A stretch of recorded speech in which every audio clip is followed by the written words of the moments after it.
So it's quite unique as a forum, and as Shubhamji mentioned, that it's kind of connecting all of us together. The theme is special, that we are talking about a very sensitive, ecologically sensitive zone.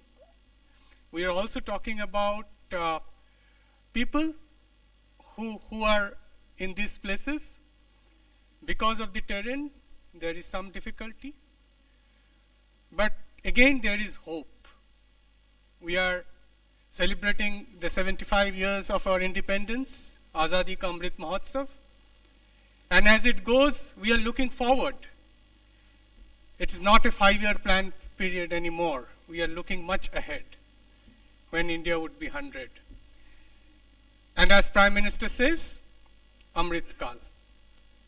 And as we begin this journey, something very special is happening in India, and that is G20.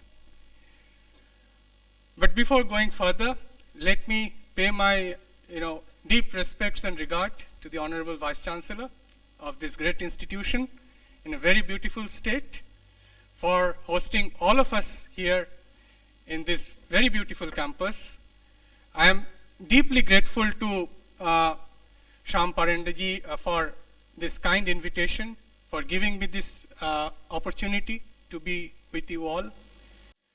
My presence here today and to be talking about G20 perhaps has additional significance, which I'll tell towards the end of my lecture, being in a university.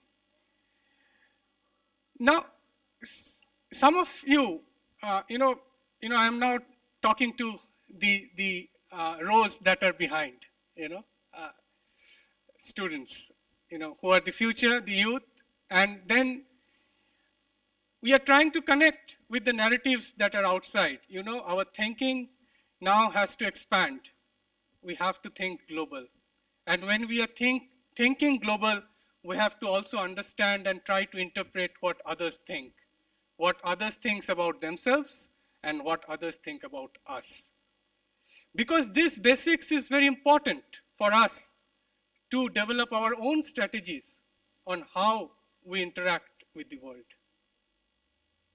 Our textbook knowledge says that there are institutions out there that are supposedly managing global governance. How? We don't know. There are conflicts all around. We have all been taught, post the world wars, the UN came up, and a grand institution to bring in the harmony that is required. But has it served its role? Thereafter, globalization took its own course. Economic engagements became more and more important. It was a free world. Everybody started talking about free trade. There were no more barriers. Everybody wanted to trade with each other based on their own specialization, because no one can produce everything on their own. Even the specializations that are there in terms of skills that are widely varied. Unless globalization is there, how do you think a small country in Africa or in the Pacific would benefit unless we extend our helpful hand to them? So there, in a certain sense, globalization and universalism is absolutely critical. But we are also at a juncture where we are seeing that the consensus, all the so-called consensus that was built around certain institutions, have not lived up to the expectations.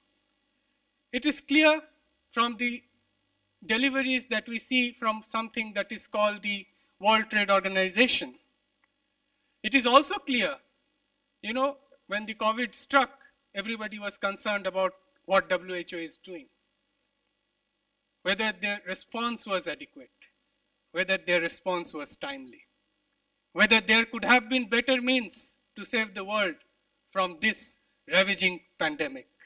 So these are extremely important questions. Now that's completely a different, course of, academic discussion, not academic. It's for everybody. It concerns everybody. So So whether these institutions have functioned. Today, when we see that the G20 presidency has come to India, perhaps we should all try to understand what G20 is, why it is important, whether, what is our role, how we can contribute to the process. It's not about government only, because it is about the issues are of people and they should be concerned about it. G20 came up, as you can imagine, whenever there is a crisis, something or the other is thought of as a solution. History of G20 is no different. 1999, when there was a Asian crisis, financial crisis, the finance minister, central bank governors, etc., thought that let us come together to do something. That went on for some time. Then again, 2008, as they say, the financial crisis, people usually put it as global financial crisis, but it was perhaps a North Atlantic financial crisis. It was their problem of unbridled greed, mismanaged monetary policy, mismanaged financial markets, and animal spirits. That led countries to again come together and now elevate it to the level of the leaders. So the leaders came together and something of this sort came about. Yes, G20 played its role in terms of responding to what happened in 2008. But whether this kind of economic, basically it was around finance to stabilize the financial architecture and also to provide additional finances that are required for economic growth.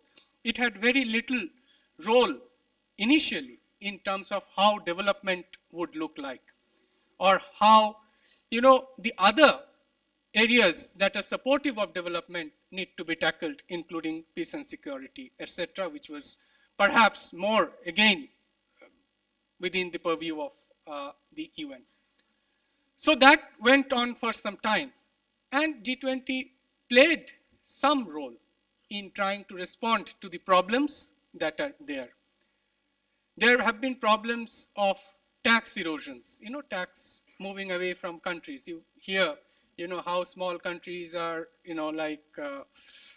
because of their liberal tax regimes, people are parking money there.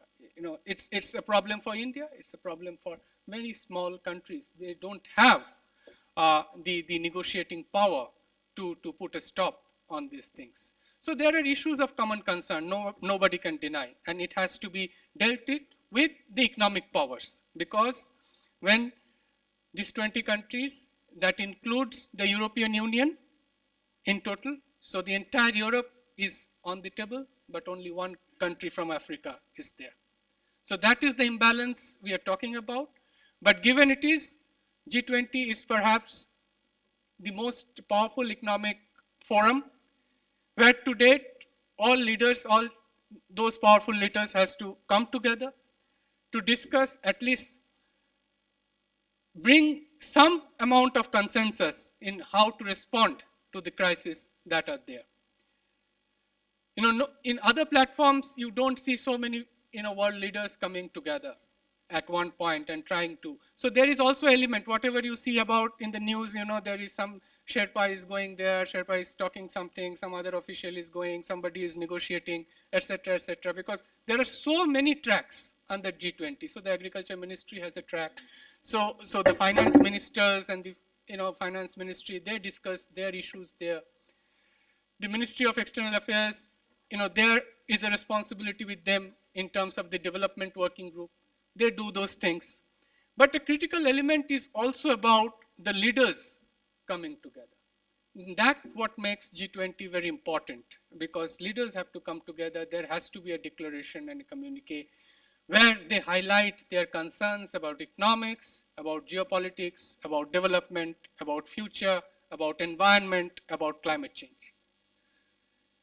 Including in recent years, due to the pandemic, health and the finance track were brought together much before the pandemic because there were certain concerns on delivery on global health. But beyond pandemic, it has become more and more important. But crisis points are many. Just recently, when the Indonesian presidency got over, so now we have got this presidency from Indonesia. So now people are very happy in some sense because this presidency is a rotating presidency of developing countries. So from Indonesia, it has come to India. It will go to Brazil after this and then to South Africa. So, so the marginalization of the developing country voices that have so far not been given the adequate space in terms of in front of the hegemonic regimes that we have seen is generating some amount of hope. So there is a troika mechanism. So when India is holding the presidency of G20, to maintain continuity of what has gone about and how to deliver on the agenda. So Indonesia, India, and Brazil, they would form a troika. So in many cases, they would collaborate to bring in the continuity of the process because G20, unlike the UN, doesn't have a permanent secretariat. So with the presidency has the priority to set the agenda, but keeping in mind the necessity of global consensus. So you have to arrive at something. But it was difficult in Indonesia. Meetings after meeting, they failed to come and issue declaration. From agriculture to finance and several other tracks, the bone of contention, as you can imagine, was the Russia-Ukraine conflict and how the both parties wanted to be, to that feature in those documents. But thankfully, given Prime Minister's leadership this time around in Indonesia, India's leadership, India played an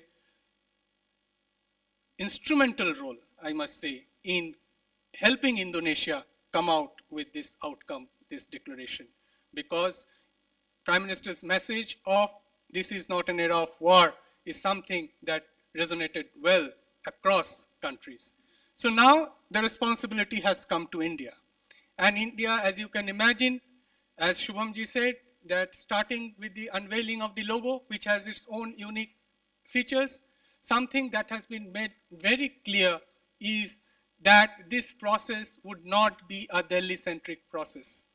It would be, all the meetings, official meetings, would be hosted all across the country.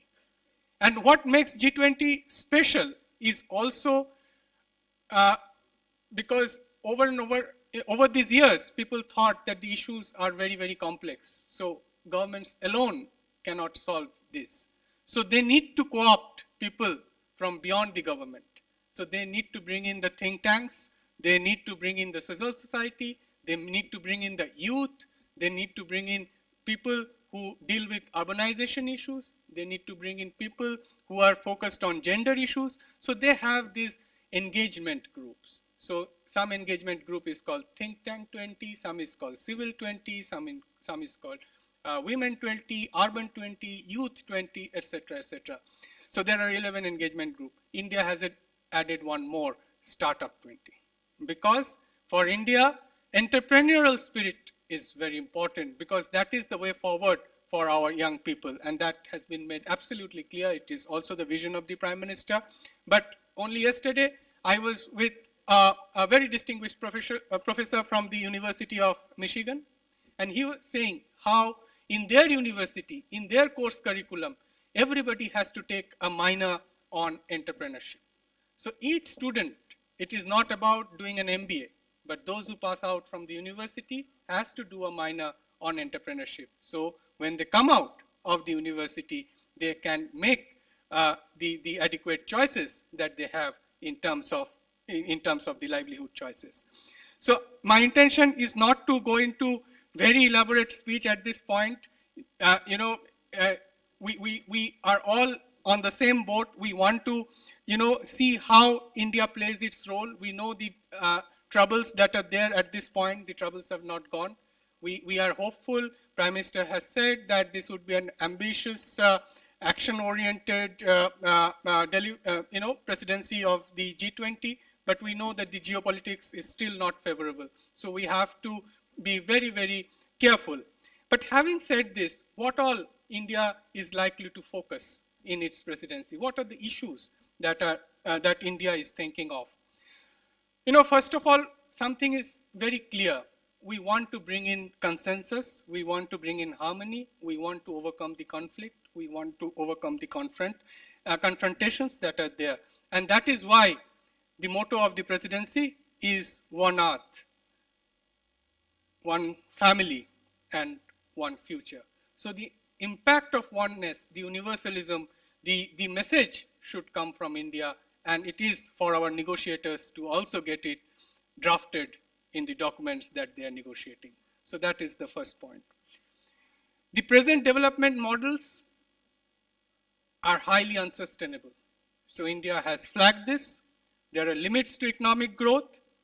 There are limits to hyper-globalization if they are displacing the local sensitivities. This particular conclave that you are hosting here, HIMSamwaad, about localized solution and implementation strategy is perhaps what India is trying to tell the G20 when those people are here across, the importance of local solutions and the template and the strategy that is needed for that. India is increasingly proud of its development model because we have now reached the length and breadth of the country, the youth, the people of this country, 1.3 billion people are connected digitally. There has been huge change in the landscape of financial inclusion. There is a sense of empowerment that has gone to the people. So there is a huge buzz around the digital transformation that has happened in this country.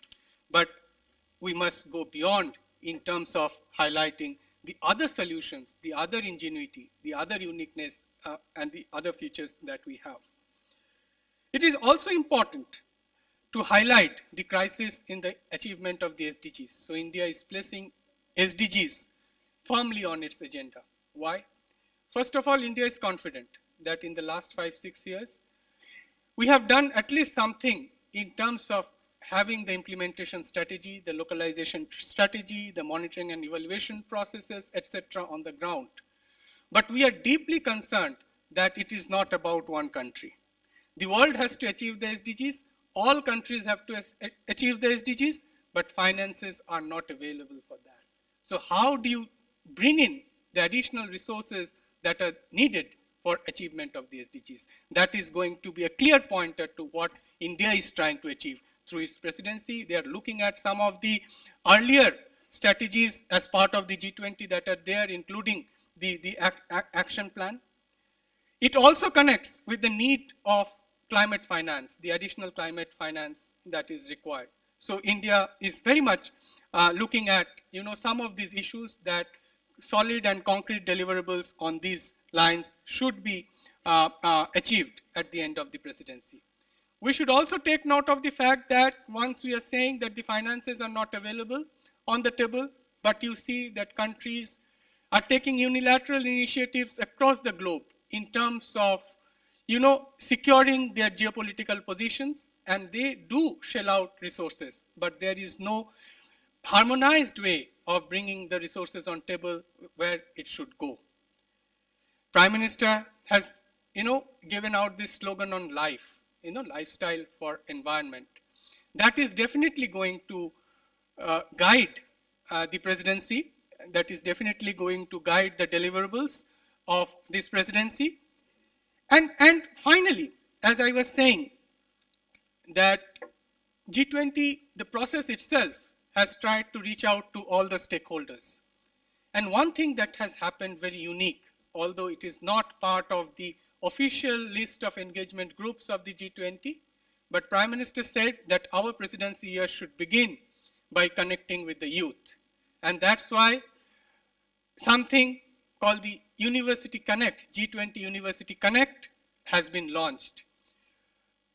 In collaboration with the Ministry of External Affairs, the UGC, and my institution, our organization, RIS, has been given the responsibility of taking this forward to 75 universities of this country. But these 75 universities would be the anchor universities that would bring in other universities around, other colleges around, and take the message of G20 to the students so that they can debate, they can have seminars, they can have lectures, and perhaps, I am so delighted that, in this university, I had this great opportunity to at least say a few words on G20. There are young friends who are listening and who might want to, might be eager to learn a little more and contribute to the process. So with this, my deep regards to everyone for joining this session. And thank you so much. Namaskar. Dhanyavad.